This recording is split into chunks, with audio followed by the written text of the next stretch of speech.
Welcome everybody to School Psych Podcast. Tonight we have a guest who's going to be speaking with us, and we're going to talk a little bit more about that in a second. Just to introduce ourselves, my name is Rachel. I'm a school psychologist. I'm currently working in the state of Maryland. Rebecca. Hi, I'm Rebecca. I'm a school psychologist working in the state of Connecticut. I want to tell everyone a little bit about how to participate. We'd love to hear your thoughts and questions and ideas. So welcome everybody to School Psych Podcast. Tonight, somebody's got an echo, sorry. Yeah, somebody, I think, probably has the video link open. We're good. We're good. Okay, yeah. So how to participate. If you log on to Facebook, you can comment either on School Psych, your school psychologist page, or the School Psych podcast page. Comment right under the top post, which is the post for this episode, or on Twitter using the hashtag psychedpodcast. We're looking forward to hearing from you. And before I introduce our guests, Anna? Oh, so to start off our episode, we started the discussion online on our event page, and we asked psychs out there if they share the test results with their students that they evaluate. Part of our guest's experience was having a psychologist share the test results with them in a very negative way, and that made me kind of wonder, what's my impact on kids if I share these results with them? Am I sharing it in a way that helps them and doesn't hurt them? That kind of thing. So I posed it out there to you guys, and we had a few people say that they do share results with students. They talk about strengths and weaknesses. Kind of one person has sort of a strength-based learning conference sort of a thing where they try to figure out strategies to help the student help themselves and based on their strengths and also understand their weaknesses a little bit better. So we only had a few people comment on that, but it sounds like some psychologists out there are finding the extra time to meet with the children afterwards and go over some test results with them in sort of a positive way to make it more meaningful and hopefully helpful for them and not as scary of a process. But it can be scary to these kids for us to steal them away from their classrooms and fire questions at them and stuff like that. Sure. Okay, so without further ado, I am so thrilled to introduce our guest. He's Dr. Scott Barry Kaufman. He's the scientific director of the Imagination Institute in the Positive Psychology Center at the University of Pennsylvania. He's the author of Ungifted, Intelligence Redefined, and co-author of the upcoming book Wired to Create, Unraveling the Mysteries of the Creative Mind with Carolyn Gregor. He's also the host of the awesome Psychology podcast and the founder of the Creativity Post. Scott, welcome. Yay! That's me. Yes. Thanks for the introduction. Sure, we're so thrilled to have you here tonight. And I also want to mention how I first met you or saw you at the Learning in the Brain conference when you gave an awesome keynote speech, which got a standing ovation. And your story, your personal story, was kind of the first thing that really moved me about your work and how you came to be doing this work. Would you share a little bit about that, your experience in school as a child? Thanks, Rebecca. I won't go into too great detail on it, but yeah, as an early child, I was diagnosed with a specific learning disability called central auditory processing disorder, and it did keep me a couple steps behind the regular students in the mainstream classroom. And I retreated into an inner world of fantasy and creativity and imagination that none of the teachers saw. But because I was a slow learner, as a young kid, they took that as an indication that I was not capable. And I was just kept in special education even once I started to learn strategies to overcome it and started even to do well in school. I was still kept in special ed, and it really took a couple of key teachers along the way who really believed in me and challenged me. Well, they actually inspired me to challenge myself, and I took myself out of special education to see if I could handle the mainstream classroom in 9th grade, and the rest is kind of history, but I really owe it to a lot of really wonderful educators who believed in me. Yeah, it was so moving to me personally because as you were talking about your childhood, I could see the faces of so many of my students, and that moment where you're having to test a child and then share with them, as high school students especially, results and how impactful that can be. So like Anna was saying, we definitely want to get your thoughts and ideas on how currently with the models for special education that we're using currently, how can we do that in a way that's helpful, in a better way? How can we use IQ tests to help support our kids? Or any kinds of tests. Yeah. Yeah. Are you asking me this question? Yes, I am. It's like me and 3 people, so it's hard for me to like realize that I'm like the center of attention here. Okay. I mean, how can we use? I think the question is, the question is how can you use like a comprehensive test battery to help? Because I don't think any of you want to just limit it to an IQ test or limit it to one test. There's something called the cross-battery technique that psychologists have pioneered that I think is really important for school psychologists. I'm surprised I hear where a lot of school psychologists go through training and they never learn about the CHC model or the cross-battery technique. And I write about this a little bit on Ungifted, but it's really important that as school psychologists view the testing situation not as the goal being to unearth the innate intelligence of that child in front of you, but to use it as a problem-solving situation to assess the student's unique constellation of strengths and weaknesses, and to see how they can remediate those weaknesses through certain well-known scientifically valid interventions, and they do exist. These things do exist, and as well as build on the strengths. That building on the strengths part is so important too. The point of the session is just not to find out what the student's terrible at, but to actually get to know the child as much as you can in such a short amount of time. Yeah, I remember from your book Ungifted that when you were talking about the cognitive profile strengths and weaknesses, you mentioned that there seems to be, even in that model, a disproportionate focus on the weaknesses. So I think, and when we did a podcast earlier on profile strengths and weaknesses, and it polled people around the country, we found that many schools are still using that discrepancy model. Although most school psychologists agree with you and don't like it. It seems to be what school districts easy. require. Yeah, easy. It's easy. I guess it's more maybe less time consuming and kind of black and white. But even in a profile strengths and weaknesses model, how can we use that more positively? Well, you have to recognize that child in front of you is not just this pattern of cognitive strengths and weaknesses. That person is a whole person. They're not just, they're a system of cognitive, motivational, personality processes.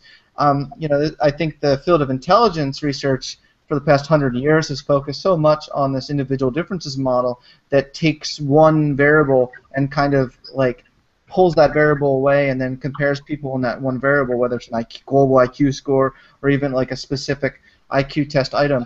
Whereas you should view that child not, you should look at the person's within variation, and really kind of don't worry about how everyone else is doing, or everyone else you've tested. Look at that person's relative strengths and weaknesses, not just cognitively, but in terms of engagement. When I gave a keynote at the New York Association of School Psychologists conference. Woo! Like big shout out to that group. Yeah. And I said, why is the first thing that school psychologists do when a student is low achieving, whip out the IQ test? I know that's how they're trained, but why would let's step back a second and ask that question. I would rather go through a checklist of lots of other things first, like how engaged is the student? How much support does that student have at home for intellectual enrichment and support? How motivated, is that student bullied a lot? A lot of kids, both on the gifted education side and the special ed side and the 2E side, they get bullied constantly, and that really gets in the way of attendance and things. So I want to be more mindful about why we're using the IQ test or why we're using the assessment battery, and not let it, certainly not let it be the only assessment criteria. But I would argue it should even be the first. And just to jump in, I think that a lot of times school psychs, the reason that we are so IQ focused is not necessarily because we want to be, but because that's the state regulations, that if you're considering a learning disability, if a parent comes to you and says, I think my kid has a learning disability, you have to give, in many states, you have to give an IQ test to consider that. So it's not necessarily maybe that we want to do this, and we've talked about, you know, CHC and cross battery and whatnot. I think it was episode 8 with Dr. McGill, and he had concerns for the validity of what some of these tests are measuring, some of these IQ tests, and are they as specific as the test companies claim that they are. But I think a lot of it is, yeah, it comes down to pressure from test companies, pressure from you know, the law and policies and politicians, and who defines what this disability is and what this disability isn't. And I think that, yeah, I agree that I think that things kind of need to change. No, I respect that. I totally respect that, and I appreciate you pointing that out, because you have a lot of school psychologists that feel like their hands are tied about this situation, and every small step counts. Obama just made this public declaration the other day that he wants to limit standardized testing time. So he's listening. I don't know. Hopefully, our next president will listen even more. I'm very curious to see who that will be. But yeah, I mean, I totally understand the reality of the situation. But even within those realities, I don't want school psychologists to realize to elevate the test above themselves. And one of my mentors, Alan Kaufman, in 1979 wrote a book about intelligent testing because he was standardizing the WISC test, and he wrote about the importance of school psychologists to not go in with the point that they're going to be intelligence testers, but that they're doing intelligent testing. School psychologists should be doing intelligent testing, and the test is stupid. The test itself would fail its own test.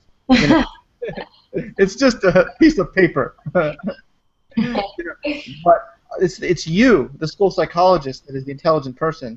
And regardless of regulations or rules, it's just you and that child in that room. And I would encourage you to, as much as possible, really see the child. I think so many kids aren't being seen or truly seen in our education system. They're becoming numbers, and they're becoming test scores. And they're not, their social, emotional, motivational, personality, and cognitive profiles are not really truly being seen, and I think that's a problem. Yeah. I like how you talk about in your book that a theory of multiple intelligences actually also creates a fixed mindset, that by just adding on more kinds of things to measure, we don't really solve any problems. Can you talk a little bit about how we can, how can we apply a growth mindset to our work, ourselves, and for our students? Yeah, it's like theory of multiple intelligences. I have deep respect for Howard Gardner, but it's like you're just adding on more ways to compare people to each other, and the whole framing there is like, well, look, if you're not top 2% in math, maybe you can be top 2% in verbal, but the thing is, like, why should we only value those who are in the top 2% of something? That's a point I want to make. I think we should value, certainly, someone who's a top 2% of anything, is clearly going to have unique learning needs. They may need acceleration. But to just, like, if someone's at 50% on a variable, we should just give up on that person, So I think that a growth mindset allows us to take anyone, no matter where they're at, and recognize that there's room for improvement and growth and learning that anyone could benefit from. Some people will accelerate faster than others, but this idea of multiple intelligences, I know most people don't challenge it because they love it, because they say, oh, well, that means that gives more people a chance. But I think if you really want to give more people a chance, really, truly, like, step back a moment and think about what you're doing here. You don't just want to give people who are the top 2% a chance. Yeah. You want to give kids, all kids, a chance to learn and be challenged and be engaged. sure. So maybe instead of comparing kids with other kids, we can compare that kid with themselves and what they need. Yeah, you know? absolutely. Growth curve modeling. I mean, there's so many techniques that, yeah, I mean, like statistical advanced techniques, but just basic growth, just like a mastery kind of learning approach. I'm a big fan of where they're self-pacing. Mm-hmm. And when we were talking about, strengths in presenting information to a student or a parent or anyone, and looking at those strengths and weaknesses and how things are, I think it's important in our reports as school psychologists that we flush out some of those strengths, especially. I remember I had a professor who once told our class about kind of what not to do.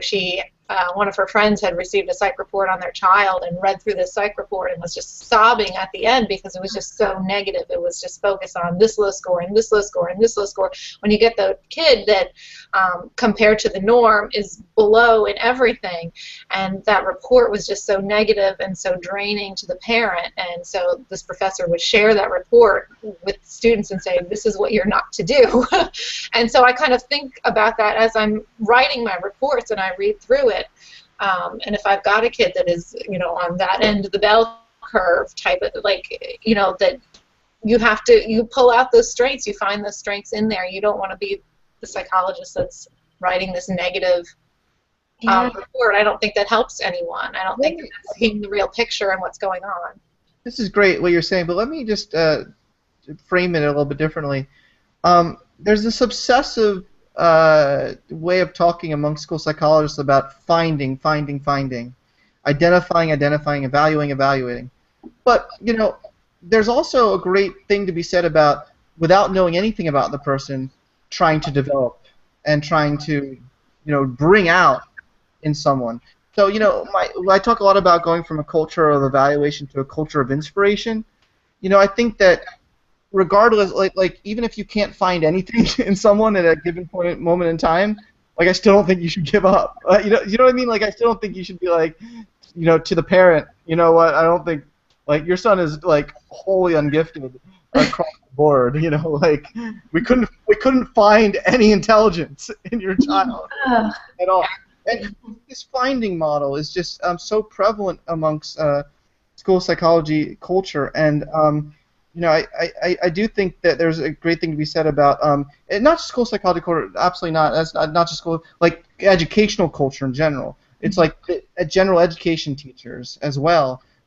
When a student is not doing that well, it's well, let's refer them and identify, as opposed to, take some responsibility yourself, teacher.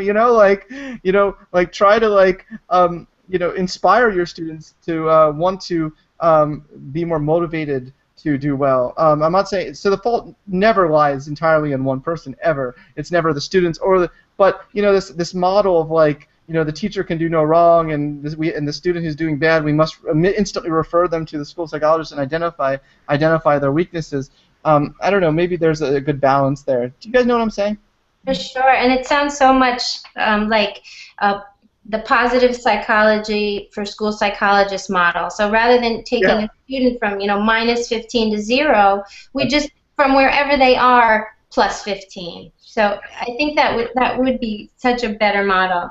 And I'm so ingrained in the positive psychology world these days that I can't think of anything else but in those terms, because I think that's really what is ultimately going to help someone flourish. For sure, I agree, and it makes me think of just our goals for the student. So if our goals are to just help them grow and help them be engaged and inspired in what they're doing, and help them overcome the boring stuff, because yes, sometimes it's really boring, and if we could just admit that and say, yeah, this is really hard and it may not be interesting to you, but there's value in sticking it out, because you'll let us know, but we believe there's a value in persevering, because you don't know where you'll be 2 months from now in this lesson, right? I think people give up too soon. I think kids give up too soon on themselves, and teachers give up too soon on their students. Joshua Aronson, Joshua Aronson's father or maybe I'm thinking Joshua Aronson's first publication, one of the two. But one of the Aronsons did a great study showing that teachers did in fact give up on teachers with a fixed mindset gave up too soon on their students, and teachers with a growth mindset actually got more out of the same students. So like we are literally like it's really important for us to for teachers to have a growth mindset as well, I guess is what I'm trying to say. Absolutely, I agree. I wish there was more of a connection between the field of positive psychology and school psychology programs. I think there's a little bit of, well, at least in my experience, my program was wonderful. I don't want to put it down, but it was very school psychology related and not in the broader field. My first maybe semester of classes were kind of broad psychology, but I think there needs to be more collaboration between academic psychologists and school psychologists. Well, I don't know about academic psychologists, but they're a bit boring. But but positive psychologists. Oh, we're gritty. We can deal. Yeah, certainly positive psychologists, developmental psychologists. Absolutely, without a doubt. There's so much that can be learned from even social psychology. Yeah. Cognitive psychology. Geez, I guess I just mentioned all academics. So academic psychology. Yeah. Clinical psychology. Clinical. When I was watching your TED Talk and you were explaining your experience sitting down with that psychologist. My TEDx talk. Yes. Everyone and their mother who does a TEDx talk, which has 5 views, they say, my TED talk, and I don't want to be that person. I want to be honest. I want to be honest. I did a TED talk, and I got 5 views. It was impressive. It was impressive. I was impressed. Someday I hope to do a TED talk. Okay. But, and you described, and you started talking about the psychologist who I think on a napkin drew the bell curve. And when you said that, I was like, oh no, I think I know where this is going. Like, oh God. Anyone ever done that before? No. But I have given the bell curve to parents and showing the test results to parents. I have done that. Do themselves. No. I went in there to that school psychologist as junior year of high school, and I was just really eager to understand myself. So I think he felt comfortable maybe sharing with me what I didn't want to hear it though. Yeah, to say that you are here on the left, and this is where the gifted kids are. It's cruel, and that's one thing I want people to take away from this podcast is that to be sensitive about the children that we're interacting with, and that they might be extremely anxious when we're testing them, and this is not all of who they are. Your cat agrees. Yeah. Your cat literally was like, But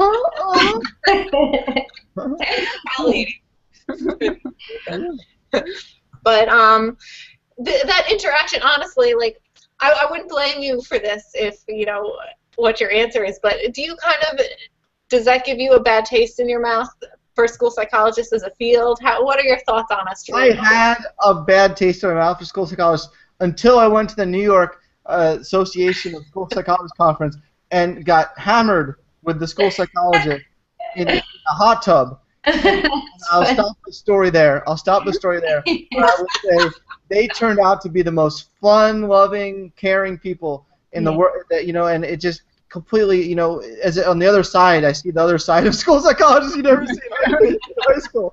But I really love them. I think most school psychologists I meet, now as an adult, I realize are some of the most caring people you'll ever meet. So actually, I don't.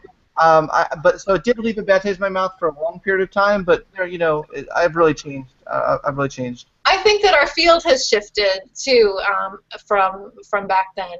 We've with RTI and things like that. I think that programs are now doing a better job of implementing some of the things that you're talking about. I mean, we still have a long way to go. I'd like to hear your thoughts on, where we need to be going and, what schools need to be looking for and approaching and more about that. But I think we've come a long way, and I think we're headed in the right direction. But yeah, there's definitely need for room for improvement. And just to tag on to that, I really like your idea of intelligence as a process instead of a product. And I wonder how we can embrace that, given what we do now. We do often the IQ tests for identification. So given that we do use them often, how can we apply your theory of intelligence, of personal intelligence, to what the information that we have? The information that we have. Well, my theory of intelligence, my personal theory of intelligence, argues that intelligence is the dynamic interplay of ability and engagement in the pursuit of personal goals. So there's something about a decontextualized IQ testing session that is not going to get your full understanding of what that kid is capable of doing once they're engaged and they have a meaningful personal goal to achieve. Yeah. So I think that school psychologists should work very closely with the school counselors. There should be a great and the teachers, but whoever are those who are kind of coaching that child, to greatness and really believing in that child's potential, regardless of their difficulties. Yeah. That there's where this child gets a chance to display their intelligence in other ways, other than a decontextualized 45-minute testing session. Just understanding as a school psychologist there are limitations to understanding a child's intelligence in a max two-hour testing session. There are limitations, and you three are probably amazing school psychologists, and this sounds so obvious what I'm saying, but I think you'd be surprised how many school psychologists go through this very set training and then treat these numbers as though it's like that is the child's intelligence. Like they talk to the parent, they say, look, your child has an 85 IQ. Your child's not too bright. So they're not going to say that, of course, but like your child's like is not. But as opposed to like working with the parents, the school counselors, teachers to give them listen to their dreams. Like at the testing session, the first question should be like, what do you like? What do you like doing? What do you love? Right. And trying to work and see if that you can assign them, if the teacher can give them a way of learning the material through a medium that they like better. Give people multiple ways of assessing their intelligence than being that's more dynamic and over a long period of time than just thin slicing their intelligence. It gives me an idea for IEP goals. Normally we write based on our evaluations IEP goals. So Johnny will be able to read,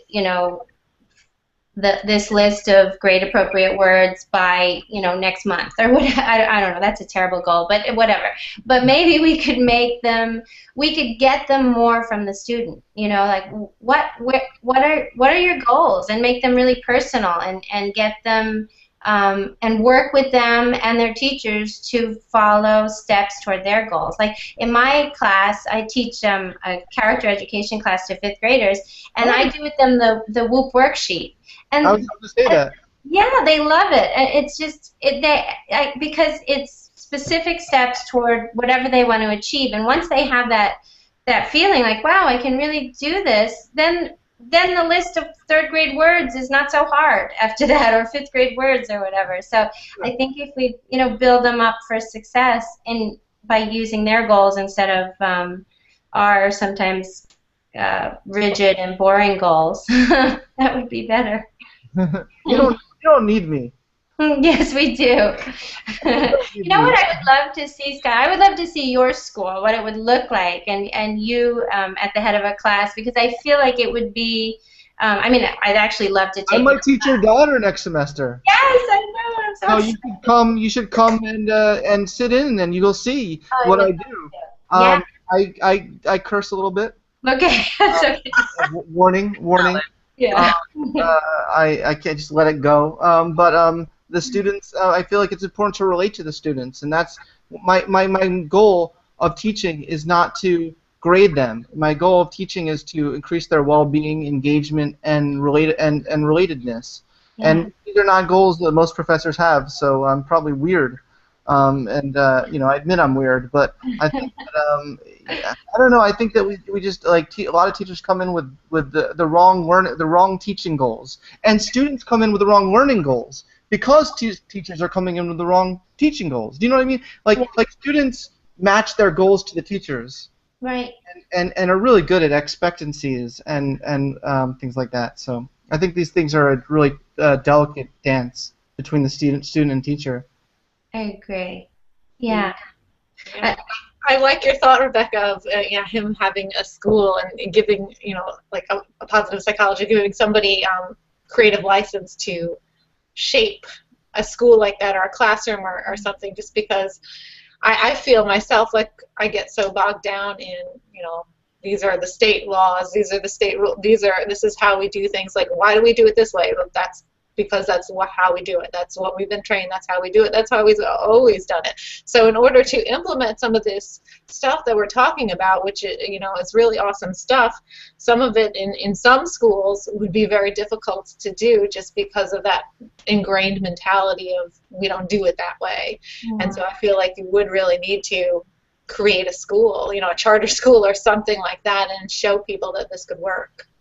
Yeah, I mean, I would love to start a school someday. I mean, no doubt about it. Hopefully, I have many years left. I can do something like that. I'd love to. Yeah, and I think we can be positive because, as in Scott's story, it took that one adult to make him see who he wanted to be, who he could be, and I think we can do that for our kids, even given the rules that we have to follow. But we have to know that we need to do that. Right. I mean, some people have insane caseloads and test like 100 kids a year, right, and are feeling very trapped where they are. Yeah. But, maybe they can't change the policy down to like 40 evals a year or something more appropriate, but maybe they can interact with the child differently. Yeah, right. It's the small moments of communication and support that can make a difference. Absolutely. So I'm just trying to think of like what else could we do as far as integrating positive psychology into schools? What are a few steps, Scott, you think that are possible for an individual? It's a teacher training. It's a training issue at the training level. I don't know what that beep is, but it's you all hear that, right? I'm not the only one that hears that. Oh, that's my beeping. Sorry. There has to be like positive psychology should be part of the counseling stage, of training, and that's really what it is, and the public policymakers need to recognize that it's important. For this to be part of the curriculum. Yeah. Yeah. So we just got a comment on Twitter that somebody connected our conversation to social emotional learning. Yeah, I think that's such an important component of this, and we see over and over again the studies that are showing us that it's not the academic piece that is creating future success for our kids. It's the social emotional learning that can kind of help or lack of it hurt them. It's such an important role for us in our schools to make sure that we're doing that part as well. Absolutely. That phrase social emotional learning is really hot right now. Yeah.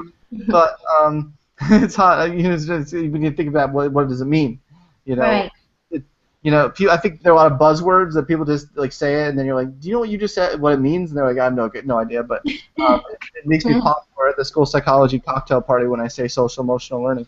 But what is it? So if we break down into its various components, what we're talking about emotional regulation. Right. Ability is really important. Learning to deal with failure.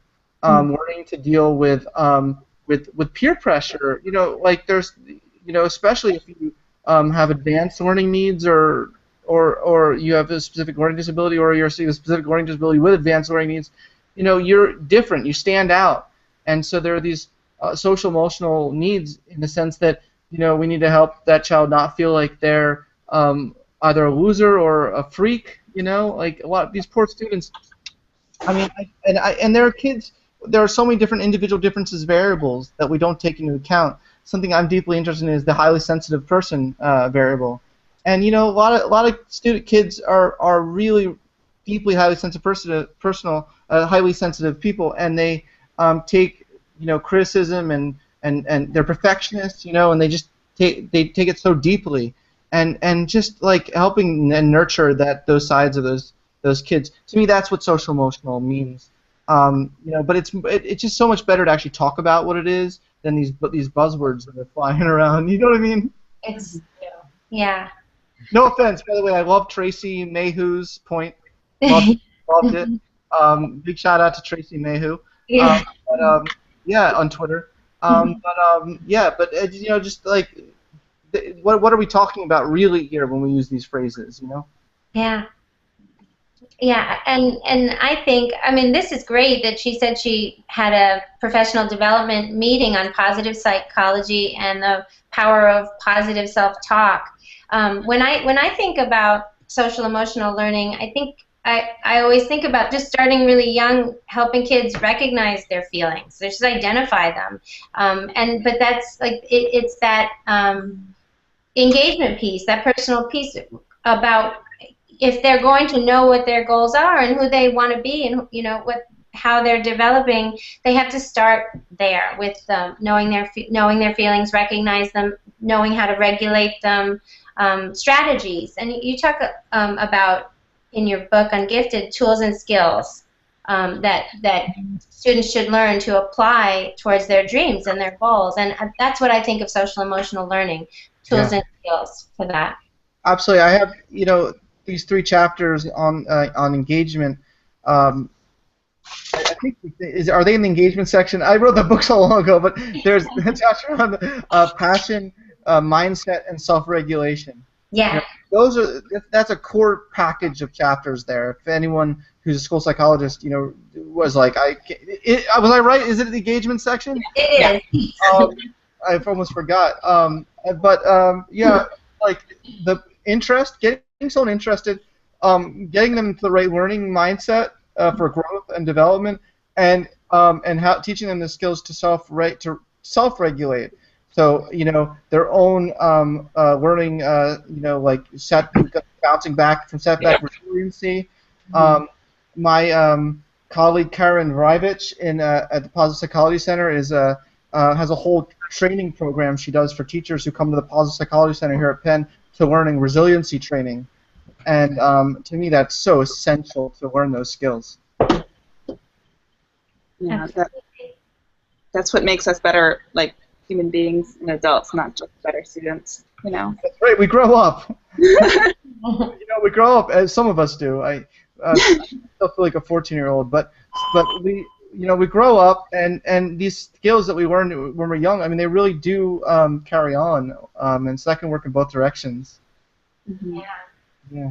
So can you tell us just a little bit about your latest work that you're doing in creativity and the Imagination Institute? What are you working on currently? Sure. I will disengage from Tracy Mayhew on Twitter, and I'll focus on you. It's distracting, isn't it? But it's so nice. Tracy Mayhew, she's like our biggest supporter, so I feel like she deserves. Thanks, Tracy. Tracy. Okay, so what was your question? I'm going to focus on you now.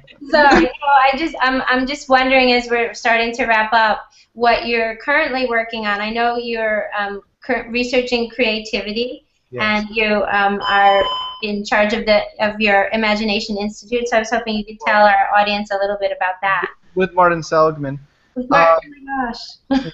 Yeah, we're kind of co-leading that ship, and I was blessed to be hired by him to be the scientific director of the Imagination Institute. We're dedicated to advancing the science of imagination, how to measure it, and how to develop it, and not just in school children, but as adults and across different fields. And we've put with the generous funding of the Templeton Foundation, we have $3 million. We're giving out for 16 researchers to create a new IQ test, but I being imagination. So the new IQ, imagination quotient, Wow. and then how to develop the imagination quotient skills, the skills that are being measured. And then we have another great chunk of money to organize 11 events in the next 2 years, where we're going to find the most imaginative people on this planet across different domains and some polymaths across domains, and have a discussion with them about how imagination operates within those domains. So I hope to learn a lot more about creativity and imagination in the next 2 years and, of course, beyond. Wow. And are you looking to apply that information and learning to young kids, to schools, or are you? Absolutely. That's my heart and soul, bread and butter. I'm terrible at metaphors. Bread and butter, that doesn't make sense. But Yeah. bread and butter is like we talk about making money, right, or something. But Right. it's, I mean, that, you know what I'm saying, right? That's my thing. You know, like, it needs to. That's where it starts, right? Like, let's get it at the root of before these patterns and habits develop in unhealthy ways, and then we become adults and we're like, what happened? You know, like, I'm messed up. You know, I'm not saying I messed up. I'm saying, someone may say, what happened? How did I get? No, I'm a little messed up, but we all are. We all are. None of us had a perfect development. And I think that's why as adults we go into the field that we go to, because we want people to learn from mistakes, that happen to us. Completely agree. Yeah. Want to help. Yeah. Okay, Rachel, do you have one final thought before we wrap it up? Yeah, I was kind of thinking about, what are your thoughts on? I've worked in a couple different school systems and whatnot, and every school system seems to have some sort of a model for identifying what they would label as a gifted population.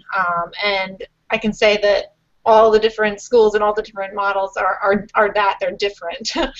Nobody uses the same criteria, has the same program, has the same model for that. What are your thoughts just on how schools go about that?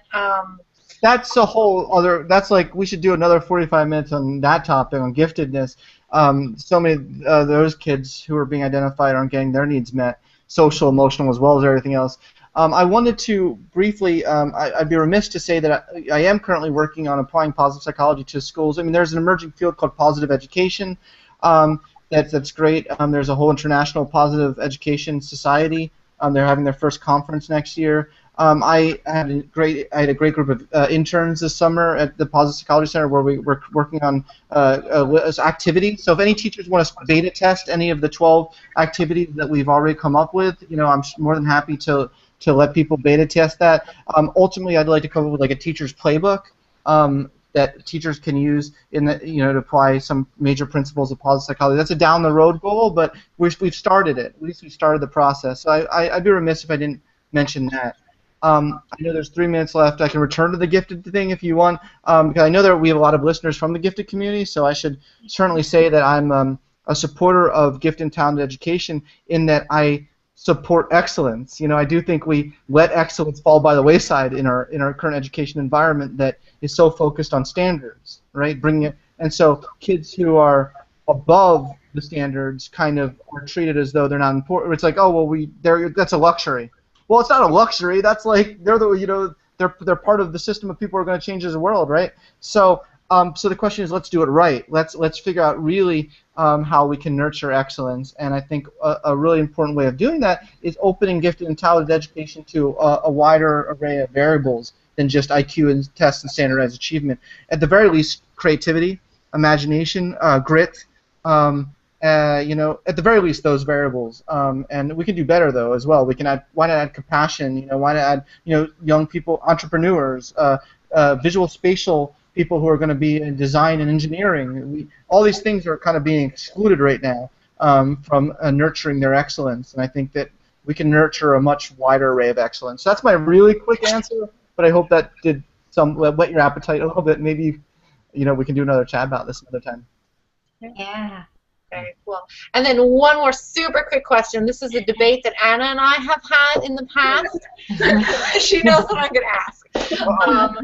I Hope have it's not a personal question. I have a brother that shares your middle name, and Anna and I, me being from Long Island, New York, and her being from upstate New York, we vary in how we pronounce that name. So how do you pronounce your middle name? Bali. Bali. No, it's just Barry. Barry. Okay, so I think I win. What do you think? Who won? I think. Well, I say berry like a fruit. Do you No. say like a fruit? Now, Jezebel you wrote an article about me a couple years ago. They cited me and they said Scott Barry, Berry Kaufman. So I think they must have heard me say it at some point and think it was Barry. But no, Barry. It's Barry. I would say Barry. Okay. That was clearly the most important question of this whole podcast. I've been waiting to ask it. You got your chance. Okay, Well, Scott. Scott, thank you so much for your time tonight. We're so excited that you are here with us and had this really wonderful conversation. I really enjoyed it. Thanks, guys. I feel inspired. Thank you so much Thank you, Anna. for donating your time. Anna, do you want to plug our next podcast? Yep, we'll be back November 1st, 8 p.m. Eastern time, Executive Functioning Part 2. We put the fun in executive functioning. See you there. Awesome. All right. Thanks, everyone. Thanks.